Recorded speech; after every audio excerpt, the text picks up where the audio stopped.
Kemarin ini seperti hutan belangkara ya. Dan hingga sawitnya tidak terlihat.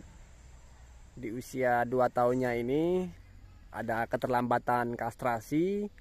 Dan mudah-mudahan setelah kita buka, setelah kita bersihkan, akan mulai kita rawat ya. Jadi ini umurnya 2 tahun. Kemarin itu seperti hutan belangkara ya. Jadi hingga sawitnya tidak kita lihat ya.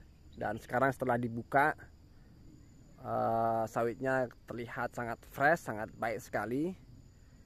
Jadi ini kita akan lakukan pemupukan, menunggu hujannya, intensi hujannya cukup tinggi, kita segera lakukan pemupukan ya. Jadi selama tanam ini, hanya di saat pertama kali tanam kita berikan atau aplikasikan pupuk ya. Dan hingga lahannya bongkor dan seperti hutan. Kemudian ini baru kita buka ya, kita bersihkan, dan sudah jatuh pada tahap kastrasi ini ya. Jadi sudah tahap kastrasi, kita akan lakukan kastrasi sembari kita aplikasikan pupuk, menunggu curah hujannya tinggi. Ini baru mulai musim hujan ya, setelah melalui kemarau yang lumayan panjang. Nih ya. Ini bukan tanpa sebab ya, kenapa sawitnya dibiarkan bongkor ataupun seperti hutan seperti ini. Ini kita beri lahan baru, dan kata pemiliknya belum pernah dipupuk sama sekali ya. Tapi untuk performanya syukur cukup baik ya dari sawitnya. Padahal belum pernah dipupuk ini selama penanaman, dan hingga dipenuhi dengan kayu-kayu liar yang hidup di perkebunannya. Dan belum lama ini kita buka.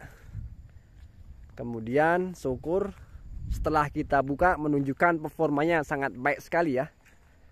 Jadi tidak ada yang mati dari perkebunan ini. Sawit satu pun tidak ada yang mati. Dan kalau ada yang kuntet, ada beberapa ya, karena memang akar dari tanaman liar ini terlalu dekat dari pokok sawitnya sehingga sawitnya kalah. Jadi terlihat kecil dan kerdil ya. Tapi tidak banyak yang seperti itu. Lainnya normal ini ya. Tinggal kita tolong dengan kastrasi, kemudian kita berikan pupuk ya. Mudah-mudahan untuk performa kedepannya akan baik. Jadi seperti ini untuk rekan-rekan.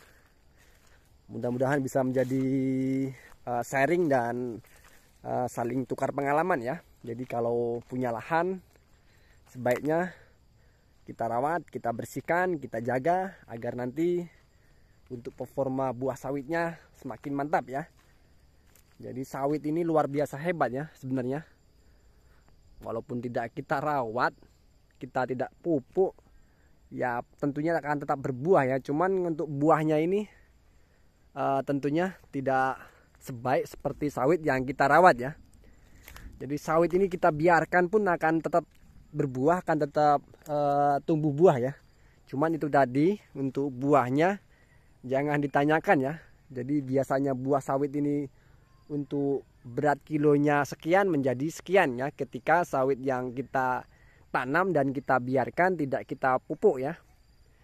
Jadi kalau sudah kita buka seperti ini, mudah-mudahan untuk performa buah sawitnya kedepannya akan baik. Jadi ini masih mulai muncul dompet-dompet dan bunga sawit seperti ini ya, yang siap kita kastrasi. Ini sudah usia 2 tahun katanya. Dari perawakannya ada yang pantas 2 tahun, ada yang belum ya.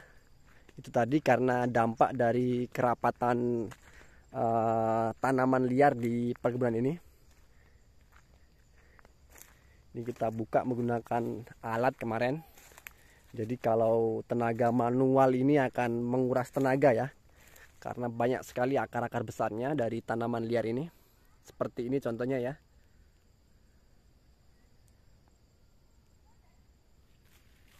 Dan mudah-mudahan dari video ini untuk rekan-rekan bisa menjadi rasa semangat ya untuk rekan-rekan segala apabila kebunnya bongkor banyak rimbunan tanaman liar silakan dibersihkan ya.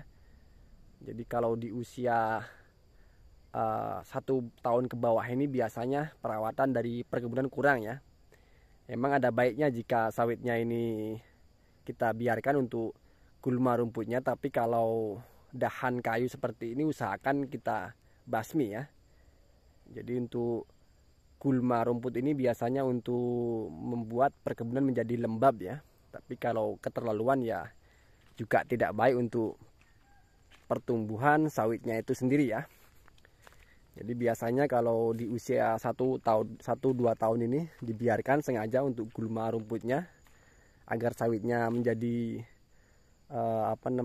lembab ya udaranya di perkebunan. Tapi kalau lama-lama kita biarkan untuk gulma kayunya atau dahan kayu ranting ini tidak kita basmi ya, itu akan menghalau pertumbuhan dari sawit yang kita tanam ya. Jadi usahakan seimbang. Jadi kalaupun ingin lembab ya kita matikan kayunya, biarkan rumput yang kira-kira ya, dapat mengatur kelembapan perkebunan itu ya.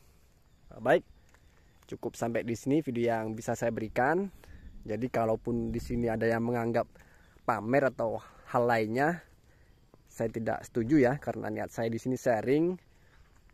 Saya seorang konten kreator, jadi saya usahakan biar membuat jiwa-jiwa petani kelapa sawit ini agar selalu lebih bersemangat dalam berkebun sawitnya ya, supaya kita sukses bersama, kita sukses bareng dalam membudidayakan tanaman kelapa sawit ini ya. Semoga bisa dipahami. Ini sembari saya nyore kebetulan ini ya, melihat perkembangannya, tinggal menunggu hujan. Untuk hujannya ini sudah sering ya, akan saya lakukan tahap pemupukan ya, aplikasi pupuk untuk membantu pertumbuhannya. Jadi ini masih saya tahap kastrasi.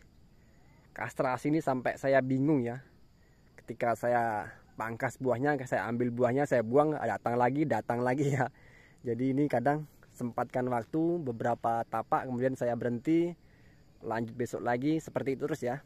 Dan ini itu tanda-tanda sawit yang kita tanam sebenarnya subur ya. Jadi kalau kastrasi ini wajib kita lakukan agar nanti di pertumbuhannya pupuk yang kita berikan tidak mengarah ke buah yang belum perlu kita adopsi atau kita tunggu ya. Jadi ada baiknya kastrasi ini kita lakukan agar pupuk ini tepat mengarah pada pokok sawit yang kita tanam ya, bukan pada buahnya. Jadi kalau membahas kastrasi ini cukup panjang. Di video lain saya akan bahas lagi. Kastrasi ini udah sering saya bahas ya di video saya sebelumnya, jika rekan-rekan ingin tahu itu apa kastrasi. Oke, saya tutup. Assalamualaikum warahmatullahi wabarakatuh.